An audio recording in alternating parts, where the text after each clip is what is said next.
नमस्कार माझ्या लाडक्या मित्र आणि मैत्रिणींनो, कसे आहात? मजेत ना? मजेतच असायला हवं. तर पहा, आज मला दुकानावरून यायला खूपच लेट झालेलं.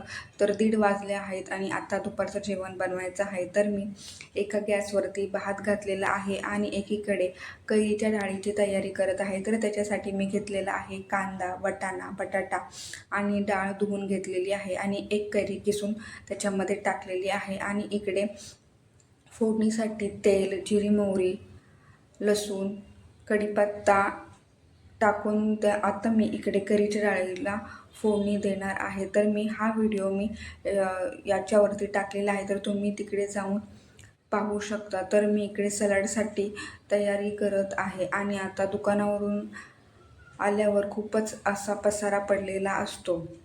पहा, हे देठ आहे आणि इकडे तुरिया तुरिया म्हणजे दोडका. तर आता मी दोडक्याची भाजी बनवणार आहे.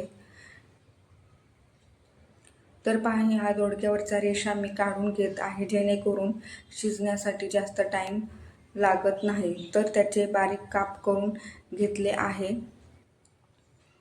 तर हा दोडका मी लोणच्याच्या तेलामध्ये बनवणार आहे, कारण की लोणच्याचं तेल खूपच शिल्लक होतं. त्याच्यामुळं मी ही दोडक्याची भाजी लोणच्याच्या तेलामध्ये करणार आहे. तर मी इकडे भाजीसाठी फोडणी देत आहे. तर त्याच्यामध्ये कढीपत्ता, जिरी, मोहरी, हळद, गोडा मसाला आणि घरचा मसाला टाकलेला आहे.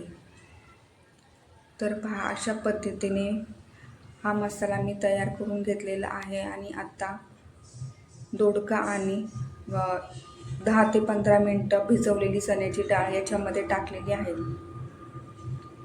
जेणेकरून दोडक्याची भाजी 10 ते 15 मिनटामध्ये तेलामध्ये शिजून निघली पाहिजे. तर पहा, मुंबईमध्ये खूपच गरम होत आहे, कारण की मुंबईला हवा एवढा पाऊस पडलेला नाही आहे. तर फायनली आपला दोडक्याची भाजी तयार झालेली आहे.